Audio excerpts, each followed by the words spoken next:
Nongeye kugusuhuza kandi no kukwishimira nshuti muvandimwe wowe wiyemeje gukurikirana ibiganiro byacu ukabana natwe umunsi ku munsi. Mu bihe byatambutse twigeze kubagezaho ikiganiro twagiranye n'umuvuzi uvura mu buryo bwa gakondo, ariko twe twitaga ubuvuzi bwa kamere kuko ari ubuvuzi buteye imbere. Rero uyu munsi nagira ngo dukomeze n'igice cya kabiri ndetse hazaza n'igice cya gatatu, ariko nkaba nongera kukwibutsa yuko ubu buvuzi ari ubuvuzi bwo kwizerwa kandi dukurikije aho bugeze ni ubuvuzi bwo kugirirwa icyizere koko, kuko nk'uko mwabyumvise mu gice cyabanje twigeze gukora mu bihe byatambutse,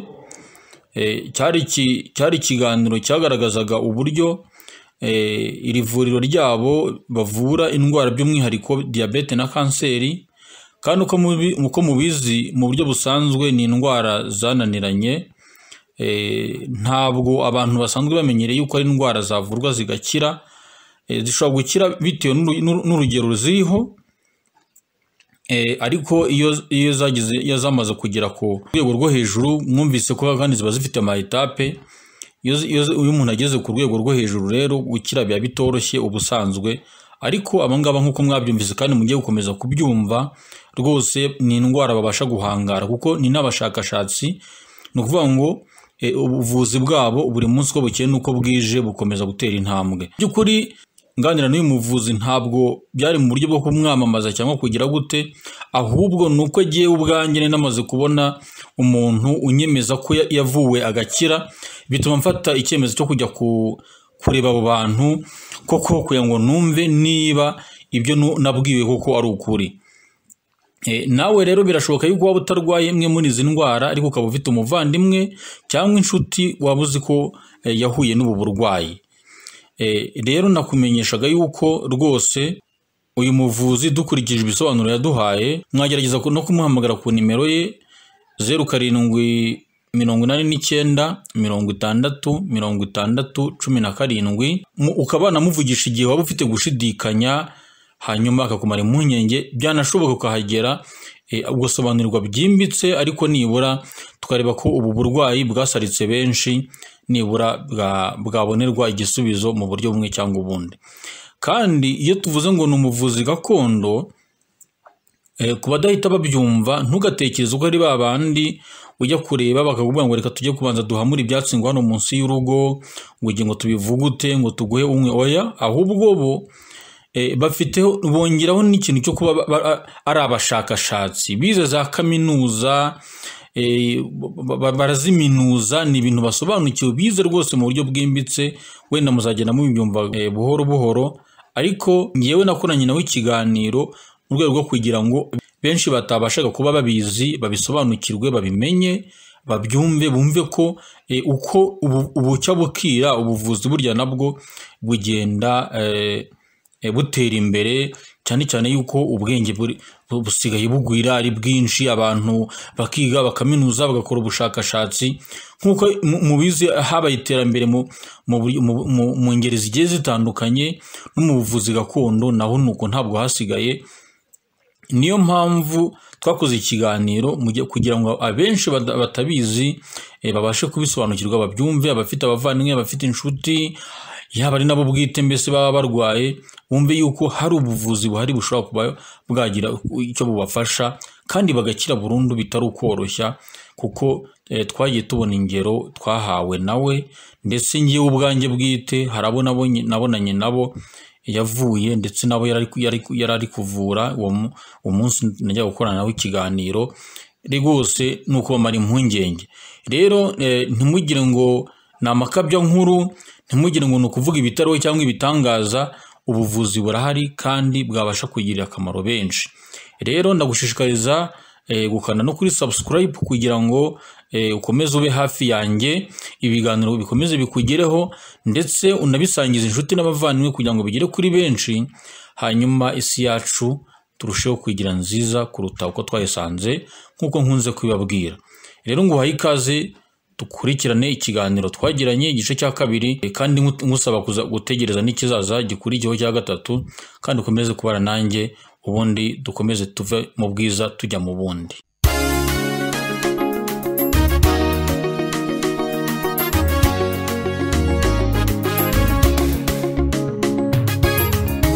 None se Furaha, utumye ngira ikibazo nanone cy'amatsiko. Mu by'ukuri ko numva byari byose, niba waruvuye umuntu ufite kanseri agakira, kandi tuzi uburyo kanseri itubukana, tuzi uburyo diyabete imaze abantu benshi kuri iyi si, byari byose ubu n'ubuvuzi bwawe numva umuntu yabugirira icyizere. Ariko se imikorere kuri ubu ngubu kuva icyo gihe urumva ko wari ukishakisha, ntekereza ko wenda ubwo utarafata n'icyemezo cyo kuzabikora nk'umwuga. Ubu ngubu byari byose aho umusanzu ubu ufite ahantu ukorera hagaragara, ndetse naje bambwira bati kwa muganga naho imbere, byumvikane ko n'abaturage ba hano hafi bamaze kumenya ko hano hari muganga. Imikorere kuri ubu ngubu ihagaze gute? Abakiriya barakumenye, baraza ukabafasha ukabavura bagakira? Tugira ishusho y'ubuvuzi bwawe kuri ubu ngubu uko buhagaze. Murakoze. Nihuse ku mpamvu zitandukanye byabaye ngombwa, ntabwo nahise gufata icyemezo gukora buno by'umugaragaro, nubwo nabisabaga n'abantu benshi. Twafashe icyemezo cyo kubikora mu mwaka wa 2018, ariko bitangira neza tariki 6 z'ukwa gatandatu umwaka wa 2019, nk'uko bisabwa tunyura mu nzira zemewe y'abakwandisha bizinesi yo tugiye gukora buri gikorwa cyose mu gihugu uko gikurikiranwa cyane no gukorana cyane nk'izi by'ubuzima cyangwa se n'umurongo w'ubuzima rwo kubungabunga kugira ngo n'ikiganiro bwabo RDB ko dukorana na Minisante mu buryo bwose, atari ubuvuzi gakondo gusa, ahubwo turi na gahunda yihariye cyane nk'uko nababwiye, n'ubuvuzi namwigeze kubikomozaho budasanzwe. Impamvu bivuga gutyo kandi byemera gutyo nuko duhuriza hamwe ubuvuzi bwa kizungu n'ubuvuzi gakondo, ndetse giye birangora kuvuga ngo ni gakondo, kuko gakondo hazamo ibintu byinshi cyane ariko twe dufite umurongo umwe wo gukoresha, noneho twakabaye tubyituza Amerika karemano. Ni ukuvuga gukoresha imiti nk'uko iri, ntacyo wongeyemo nta nicyo uhinduye mu mwimerere wayo, ariko dukorana bya hafi n'abavuzi bacu, ku buryo nk'uko mwari mumbajije tumaze kugira abantu benshi dukorana ndetse batugana. Mbere y'uko mbageraho nagira amabwire y'uko ivuriro ryacu mu Cyongereza ryitwa Natural Scientific Survey and Pharmaceutical Research. Bivuze ko unakora n'ubushakashatsi? Yego, ni ibintu bitandukanye. Twafashe inzira ebyiri. Ya mbere n'ubuvuzi ubu mudusanzemo, ariko bushobora kuzagira n'isano cyangwa kuzaba buri kumwe n'ubuvuzi bwa kizungu, noneho ahubwo imiti yacu igakorerwa igatunganywa neza ku buryo mu cyimbo cy'uko umuntu yaguha suspension cyangwa se imiti itunganye mu buryo runaka, ahubwo akaguha kanini nk'uko bisanzwe ukakamira gakoze muri ya miti musanzwe mukoresha, kandi y'umwimerere itagize igihinduka, ari ikinini cy'umuti w'umwimerere cyangwa se syrup cyangwa ibyo bita siyo. Ibyo nicyo gituma twafashe n'inzira noneho y'ubushakashatsi, uburyo ari bishoboka bashyiraho izindi cyangwa se uruganda rutoya rwo gutunganya imiti, ariko mu buryo itagize ikihindurwaho. Ariko dufatanya n'abashakashatsi b'umuntu ku buryo hari abo twamaze kugirana ubumwe n'isano, hangana n'ibindi bijyanye nk'ibyo. Ubwo imbere yanyu hari basohoye nibura y'abarwayi batanu, informal study results memo, ni inyandiko y'ubushakashatsi basohoye ahagaragara y'abantu baturanye kandi turabafasha, kandi bamwe barakize, abandi ubuzima bwabo bwarahindutse nubwo batabashije kumenye neza niba ko barakize, ariko hari n'abakize.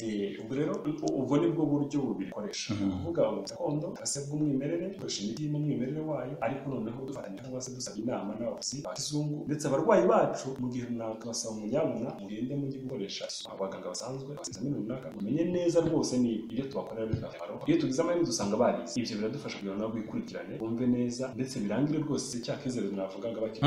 Kandi ikizere cyo ntabwo cyabura mu gihe umuntu yaje inzara zaraboze kubera diyabete, yarabyimbye amaguru, impyiko zidakora, n'injimo idakora neza, nyuma yamara gufata ubuvuzi bwacu mu gihe gito cyane dutanga ajya kwa muganga bakayenza ko ubuzima bwateye. Noneho rero ubwo kubw'ibyo bisobanuro duhaye bitumye mpita ngira ikindi kibazo, kandi nacyo numva cyakabaye kibazwa koko.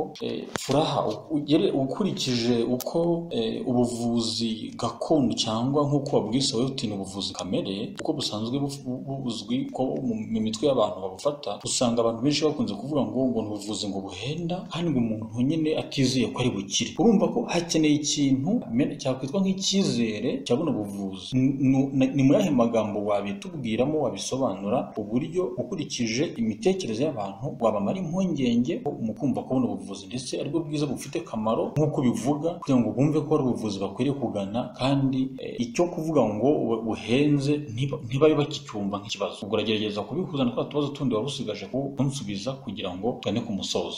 Murakoze. Reka mbere ku cyambere cyo kwibaza niba ubuhenda simvugira abandi, ntabwo mvugira abandi bakora ubuvuzi bugiye gusa n'ubwacu, ndetse ko twebwe rwose ntabwo ari kubyirata, ariko nta handi nabonye bakora nka ubwo. Hari abandi bavuzi gakondo bafite ubakora, simbavuga. Nta ngendo shuri wakoze?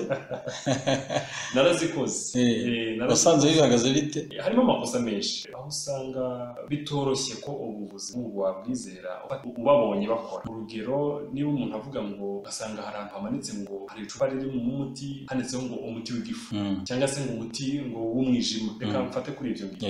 Ntabwo umuti w'umwijima ubaho. Impamvu ni izi: ni uko umwijima ubwawo ufite indwara zirenga 12, nubwo imwe muri izo ndwara n'ubundi ushobora kugira ahubwo indwara nyinshi zitandukanye. Ubwo rero nta muti umwe ubaho w'umwijima. Farako numva bino bintu bisobanurira abantu byagorana, ibyo bintu habisobanura ku buryo babyumva neza. Biragoranye, ariko ni byiza ko tubyumva uko biri kose. Yenda dushobora gutangira abantu batabyumva, ariko byanze bikunze abantu bazakora. Ni ngombwa niba dushaka kurengera ubuzima bw'abantu. Impamvu ni iyi: ntukomeza. Igifu gifite nibura indwara 19. Ubwo rero nta muti umwe ubaho ngo uri mu icupa runaka cyangwa akarito ngo uyu ni umuti w'igifu. Oya, ahubwo byakabaye noneho ahubwo hari imiti igera kuri 19 nibura, mu gihe indwara imwe ishobora no kugira imiti 100. Icupa rikaba rigaragaza ya ndwara ivura, iri specific imwe muri izo 19. Bagaspecifiya bakavuga ngo uyu muti uvura indwara iyi n'iyi y'igifu, cyangwa se uvura indwara iyi n'iyi y'umwijima.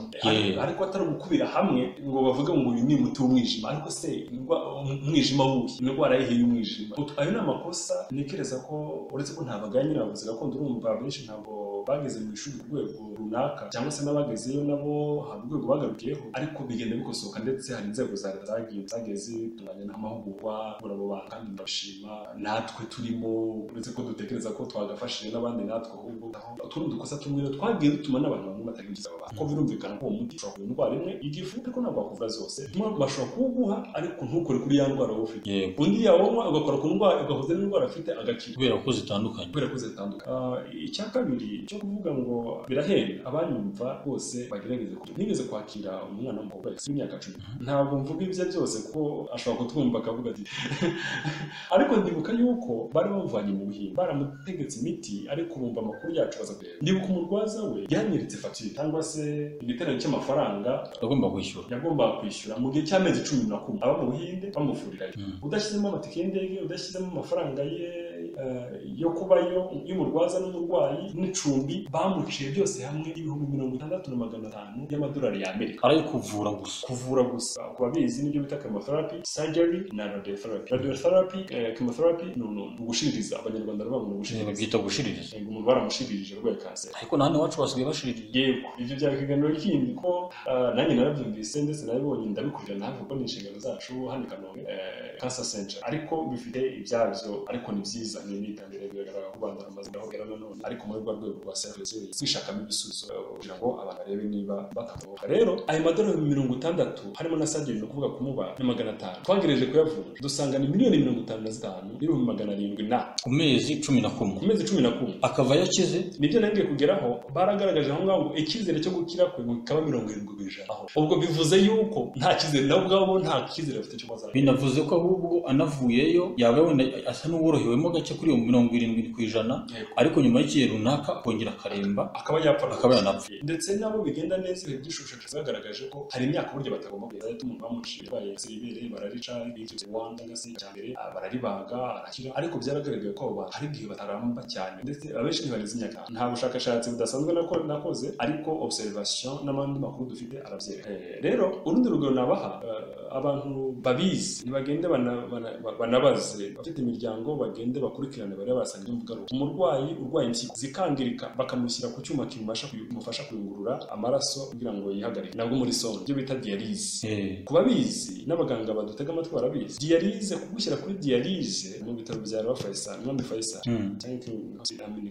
inshuro imwe ni 180, ndetse niba nibuka neza ubanza bitarenze 30, kandi bakabigukorera kabiri mu cyumweru kugira ngo bashe kwihagarika. Wabara ni 360 buri cyumweru. Ngaho reba buri kwezi kubabara gutwara urumva ko bishobora kugera muri 1,500,000 mu gihe cy'ukwezi kumwe, kandi uyu muntu agomba kuzabona ayo mafaranga buri kwezi kugira ngo niba ashaka kubaho, ku buryo mu mwaka umwe bishobora gutwara miliyoni zirenga 20 na ubwo washyiraho umwaka umwe, imyaka 2, imyaka 3, noneho ukibaza ngo ariko aya mafaranga n'amafaranga bavuze gakondo baca bihuriye no kuba ari menshi? Nta bihuriye, ndetse amafaranga ntiyaboneka. Ikinejeje ni iki rero? Ni uko iyi miti gakondo ku bantu bayikoresheje neza, ku bantu babizi, ndavuga abaganga bazi neza kwita mu bayo kumubwira no kumubura n'imiti ikwiriye, akira mu gihe gito kandi ku mafaranga make. Simpakana yuko hari abadaca menshi, ibyo nta nubwo mbizi, nta nubwo mbazi, simbavugira, sinanabareba. Kuri twe rero nakunze kubwira abantu, iyo hari ababyemeye bakaza kubafasha, bakunze no kumva ikibazo cyane, muraca ngahe nabo bazi ko bihe, ariko nta nubwo babizi. Nko muri Eastern Europe cyangwa se mu burasirazuba bw'Uburayi, muri za Turkey, muri Turukiya n'ahandi, usanga ubwo buvuzi babukoresha nibwo bwonyine bakoresha kandi burahenda cyane. Mu Amerika hari ubuvuzi bita naturopathy, barabizi abantu bamwe bashobora kwitonda cyangwa bakabishaka, nibwo buhenda cyane kuruta ubuvuzi bwa kizungu mu Amerika na Canada bubaye. Ndetse wajya kureba bo bafite n'imirongo bagenderaho, ntabwo bashobora kukwakira ngo bakuvure waranyweye imiti yo kwa muganga nubwo kubera ko umubiri warasendetse mu buryo runaka, bo bakasa n'abagaragaza yuko hari incompatibility, kuba bitajyana, bidahuza uburyo bwose. Baravuga ati wahisemo komeza, ariko twebwe tubasha kukwakira, kandi experience yo dufite nuko nubwo umuntu yaba yararembye abasha kuzahurwa, nubwo uwarebye birumvikana byasaba imbaraga nyinshi, igihe kirekire cyo kumva. Icya kabiri abantu bakunze kumbaza ngo none se ngo bizatwara igihe kingana gute? Nkababwira kuri ibyo bibazo bibiri byombi rero, nkuko nabahaye urugero kuri uriya mwana w'umukobwa yagomba kumara amezi 10, ndababwira noneho ni mu kimwe cya kabiri cy'icyo gihe, ngo n'amezi nibura 6. Ubwo nimvuga ngo nibura 6, ubushakashatsi bwagamije gukora n'abapartners bacu ndetse rwose na kaminuza y'u Rwanda niba bigenze neza, baje mu byo bya coronavirus soda, ariko n'ubukungu bw'isi bwago.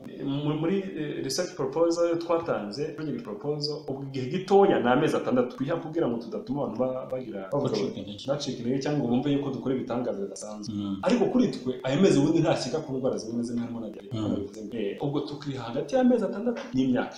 Kuri kanseri, dore kanseri zirimo amoko menshi arenga 200 abantu benshi ntabwo babizi.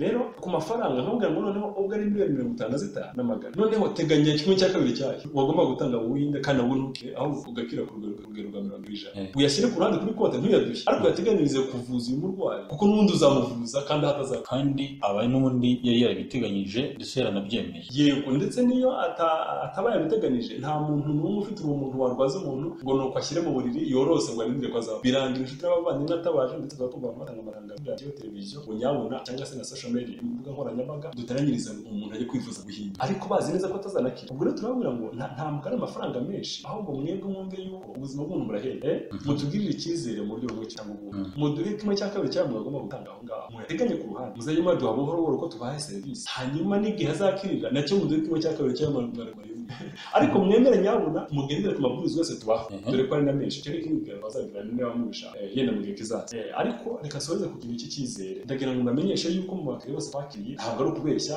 dosiye tuba dufite twebwe z'abarwayi n'ukuntu twamwakiriye, twamwakiriye n'uburwayi yari afite n'urwego runaka, ibyo twamufashe. Ariko harimo abakozi bawe UN, United Nations, ntabwo ndi buvuga aho bakora n'abo ari bo, ntabwo byemerera guhishura muri uyu murwayi gutya, ariko ni Abanyarwanda, ariko bakorera mu muryango w'abibumbye, kandi hirya y'u Rwanda ntabwo ari mu Rwanda, n'ibihugu batuye ku mugabane wa Amerika, igice kimwe ntashatse kuvuga, ariko bakorera mu bihugu bitandukanye bibiri byo muri Afurika. Hano turabavura kandi mu gihe gito bahita baba neza. Izirito nyuma zaje bababwira ko bakize. Yego rwose, twagiye tunavugana na nyuma uko bagenda babitaho.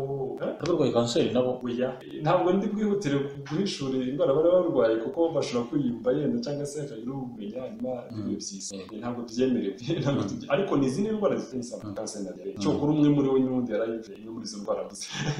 Muri hangara ntabwo biza guhishura. Nta kibazo muri deontologie médicale byemewe.